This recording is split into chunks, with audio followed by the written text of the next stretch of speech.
May 8, 1945. Berlin. The Reich Chancellery is a smoking ruin. Soviet tanks idle in the streets, their engines ticking as they cool. American GIs push through the shattered gates of requisitioned estates in Bavaria and Austria. The air smells of cordite, ash, and something else, gasoline and leather. In underground garages beneath castles and fortified bunkers, Allied soldiers shine their flashlights into the darkness. What they find stops them cold. Row after row of gleaming black sedans, chrome grills catching the light, Mercedes-Benz 770 grosser limousines with armor plating and bulletproof glass, smaller 540Ks with elegant curves, hundreds of vehicles, thousands across the Reich, sitting silent in the tomb of the Third Reich. These weren't just cars. They were the chariots of the regime, used by Hitler, Goering, Himmler, and every Gauleiter who wanted to project power. They were symbols of Nazi prestige, engineering excellence twisted into propaganda. The war was over, but a new mystery was just beginning. What really happened to these 10,000 luxury Mercedes after the guns fell silent? Between 1933 and 1945, Mercedes-Benz produced an estimated 10,000 to 12,000 luxury and official vehicles, specifically for Nazi Party use, Wehrmacht command staff, and the SS. This number includes the iconic Mercedes-Benz 770 Grosser Mercedes, the ultimate status symbol, as well as the 540K Sport Roadsters, 320 sedans, and the Type G5 military staff cars. The 770 alone was a mechanical cathedral, 8 cylinders, supercharged, over 2 tons of steel, glass, and ambition. Only 205 were ever built. Hitler's personal fleet included at least 7 of them, some with 3-inch thick armor and bulletproof glass that could stop a rifle round at close range. But beyond the 700s, there were thousands of other Mercedes vehicles serving the Nazi state. Every regional party leader, every high-ranking SS officer, every Wehrmacht general, they all drove Mercedes. It was the brand of the regime. To drive a Mercedes in 1940s Germany was to announce, "I am untouchable." By April 1945, these cars were scattered across a dying empire. Some sat in Berlin bunkers, others were hidden in Austrian mountain estates. Many had been driven west by fleeing officers, abandoned on roadsides when the fuel ran out. Imagine the scene. A 540K roadster, top down, sitting in a ditch outside Nuremberg, its owner vanished into the chaos. The Allies were about to inherit the largest collection of luxury vehicles ever assembled by a single regime, and they had no idea what to do with them. When American forces entered Munich in late April 1945, they found the Mercedes-Benz factory at Sindelfingen in ruins. Allied bombing had gutted the production halls, but the storage facilities, hidden in forests and mountain valleys, were intact. Inside, rows of finished cars sat waiting for customers who would never come. Soldiers pried open garage doors across southern Germany. What they discovered was staggering. In one depot near Garmisch-Partenkirchen, 83 vehicles were found perfectly preserved, their tanks drained, their bodies covered in canvas tarps. In another, beneath a castle in the Austrian Alps, 42 armored limousines sat in formation like a funeral procession. The British found similar caches in their occupation zones. Near Hamburg, a warehouse contained 67 Mercedes staff cars, many still bearing the insignia of their former owners, swastikas welded to the hood, SS runes etched into the leather seats. Within days, the looting started. American GIS weren't supposed to take enemy property, but a luxury car was too tempting. Officers requisitioned vehicles for official use. Enlisted men hot-wired sedans and drove them back to base. By June 1945, countless Mercedes were being driven around occupied Germany by victors who'd never owned anything so fine. One American tank commander wrote home, We found Goering's personal 540,000 sitting in a barn. The seats are red leather. The dashboard is burled walnut. I've never seen anything like it. Jenkins and I drove it to Cologne. It rides like a dream. The Soviets were less sentimental. In their occupation zone, hundreds of Mercedes were immediately stripped for parts. Engines were removed and sent to Moscow. Bodies were melted down for steel. The Soviets didn't see these cars as trophies. They saw raw materials for reconstruction. By late 1945, the Allied Control Council issued orders. All Nazi property was to be inventoried and either destroyed, repurposed, or held for war reparations. But enforcement was impossible. Germany was in chaos. Millions of displaced persons. No functioning government. No one was counting cars. American military police estimated that up to 2,000 Mercedes vehicles went missing in the first 6 months after surrender. Some were hidden by former owners. Some were stolen by occupation forces.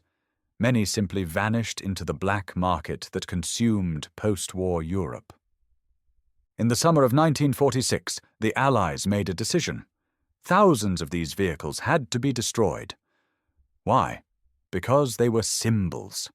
As long as Mercedes limousines bearing swastikas existed, the Nazi mystique survived. The decision came from the highest levels. These cars must be erased. Imagine a field outside Frankfurt. Rows of gleaming black sedans lined up like soldiers. American engineers attach cables. A bulldozer revs. One by one, the Mercedes are dragged to a crushing machine, a massive hydraulic press designed for tanks. The cars go in whole. They come out as cubes of compressed metal, 3 feet on each side. Between 1946 and 1948, an estimated 3,000 to 4,000 Mercedes vehicles were systematically destroyed this way. The process was documented by military photographers. In one haunting image, a 770 Grosser, possibly one that carried Himmler, sits tilted at an angle, its front half already compressed, its rear wheels still perfect circles. The metal was shipped to steel mills. Within months, Nazi limousines became bridge girders, construction beams, farm equipment. The ultimate denazification, melting the regime into infrastructure. But the crushing machines couldn't keep up with the sheer volume. By 1947, Allied administrators realized destruction was too expensive and too slow. A new policy emerged: repurpose everything. If a car could run, put it to work. The American occupation government began using captured Mercedes as official transport vehicles. Officers drove 320 sedans to meetings with German officials. Military police used 170 V sedans as patrol cars. The irony was thick. Cars built to glorify fascism now carried the occupiers who'd destroyed it. The British took a more commercial approach. In their zone, hundreds of Mercedes were auctioned to German civilians. But there was a catch. Every Nazi emblem had to be removed first. Workshops in Hamburg and Hanover specialized in denazification. Workers ground off swastikas, removed SS insignia, replaced custom badges. A car that once transported an SS Obergruppenführer could be reborn as a taxi in Düsseldorf. By 1948, former Nazi Mercedes were ferrying businessmen, hauling freight, even serving as ambulances. The cars were too valuable to destroy and too useful to waste.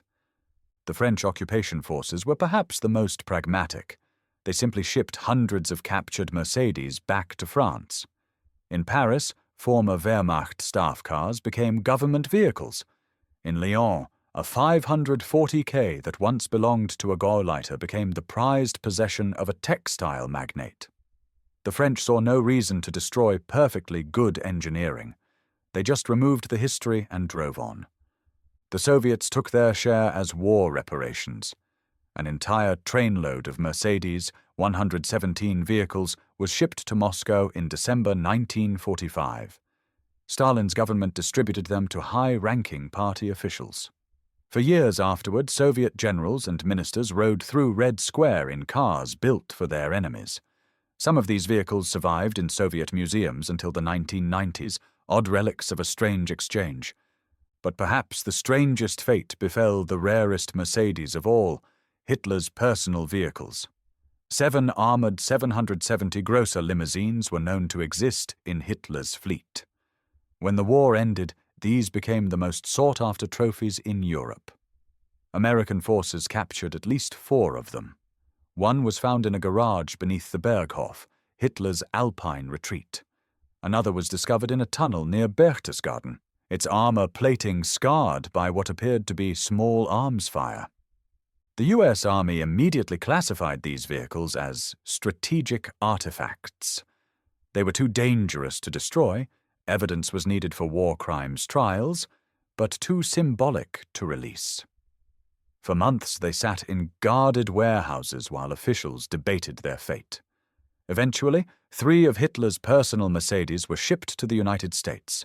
One went to the Aberdeen Proving Ground in Maryland for technical analysis. Military engineers wanted to study the armor, the engine modifications, the hidden compartments reportedly built into the chassis. Another ended up at the Canadian War Museum in Ottawa, a gift from the American government. It sits there today behind glass, a 770 Grosser with the top up, forever frozen in 1945.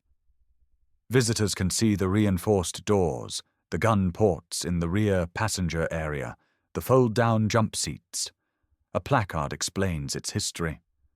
Children press their faces to the glass, trying to imagine the man who once sat in that back seat, planning the deaths of millions. The 4th Hitler vehicle took the strangest journey of all. In 1956, it was sold at auction to a private collector in Pennsylvania. The buyer was a businessman who'd served in the war.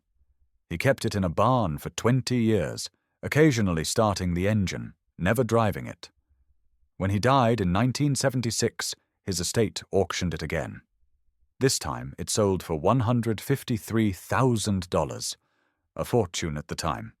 The car changed hands 3 more times. Each owner struggled with the same question. What do you do with? A monster's limousine? Today, that vehicle resides in a private collection in Nevada, reportedly worth over $7 million. It's been restored to museum condition. The armor still works. The engine still runs. The swastika emblems were removed decades ago, but the mounting points remain, small holes in the chrome where evil once announced itself. But Hitler's cars were just the apex of a much larger story. Thousands of other Mercedes faced stranger, quieter fates. In 1947, a farmer in Lower Saxony bought a former SS staff car for 400 Reichsmarks, about $40 in occupation currency. He removed the back seats, reinforced the chassis, and turned it into a tractor. For 15 years, that Mercedes 320 pulled plows through German soil, its luxury origins buried under mud and grain. When it finally died in 1962, the farmer stripped it for parts and sold the engine block to a scrap dealer. No one recorded its serial number. Its history ended in a field. In Austria, an entire convoy of Mercedes vehicles was discovered in 1953, hidden in a sealed salt mine near Hallein. 17 cars perfectly preserved by the dry, cool air. They'd been driven into the mine in April 1945 by retreating SS officers who planned to retrieve them after the war. They never came back. The Austrian government seized the vehicles and sold them at auction. Most went to collectors. One became a police car in Salzburg.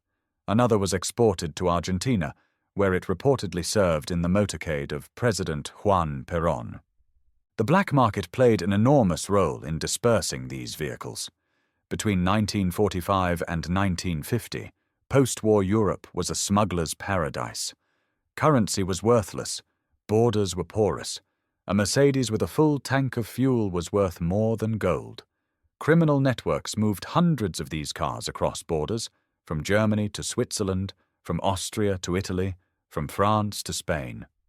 In Tangier, a notorious free port in Morocco, at least 30 former Nazi Mercedes appeared in the late 1940s, sold to wealthy expatriates who asked no questions about provenance. Some cars were deliberately hidden by their original owners. In 1989, workers demolishing an old estate in East Germany found a 540K Roadster buried in a sealed basement. The car had been wrapped in tarps, its tank drained, its battery removed. Investigation revealed it belonged to a Gestapo chief who'd owned the property. He'd hidden it in 1945, intending to reclaim it someday. He was executed by the Soviets in 1947. The car sat entombed for 44 years. When restoration experts examined it, they found documents hidden in the door panels, lists of names, transfer orders, evidence of crimes. The car became evidence in a historical investigation that continued into the 1990s. Then there are the Mercedes that never left the water. In the final weeks of the war, dozens of vehicles were driven onto ferries and barges fleeing east across German rivers and lakes. Many of these vessels were sunk by Allied aircraft. In Lake Toplitz, Austria, divers have reported finding at least 3 Mercedes limousines on the lake floor, resting in 300 feet of water alongside boxes of counterfeit British currency from Operation Bernhard. The cars remain there today, too deep and too expensive to recover, slowly corroding in the cold alpine water. The Danish resistance discovered another strange cache in 1946. German occupation forces in Copenhagen had hidden 23 Mercedes vehicles in underground parking garages, planning to evacuate them to Norway as the war ended. The evacuation never happened. The Danish government seized the cars and used them for official state business.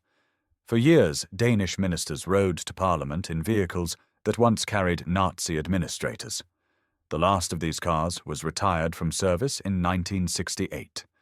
In Norway itself, occupation forces abandoned hundreds of vehicles when they retreated in 1945. Many were pushed off mountain roads to prevent Allied use. In the 1970s, hikers began discovering Mercedes wrecks in remote valleys, rusted, overgrown, some with skeletons still at the wheel. One 170-volt sedan was found with its trunk full of looted artwork, paintings and sculptures stolen from Norwegian families, never delivered to their intended destination in Berlin. By 1950, the immediate post-war chaos had settled. Most of the 10,000 luxury Mercedes were gone. Roughly 3,000 to 4,000 had been destroyed. Another 2,000 had been exported as war reparations. Perhaps 1,500 were in active use by occupation governments. The rest, maybe 3,000 vehicles, had scattered into private hands, transformed into taxis, trucks, farm equipment, or hidden away by collectors and criminals. But the story didn't end there. Starting in the 1970s, a new phenomenon emerged: Nazi memorabilia collecting. As the generation that fought the war began to age, a market developed for artifacts of the Third Reich, and nothing was more desirable than an authentic Nazi-era Mercedes. Prices skyrocketed.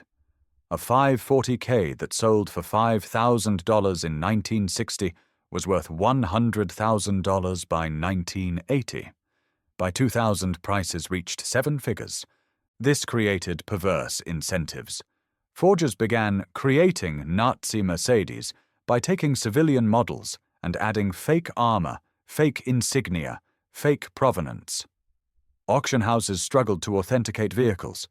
Some cars claimed to be Goering's personal roadster or Rommel's staff car, based on nothing but family stories and fabricated documents.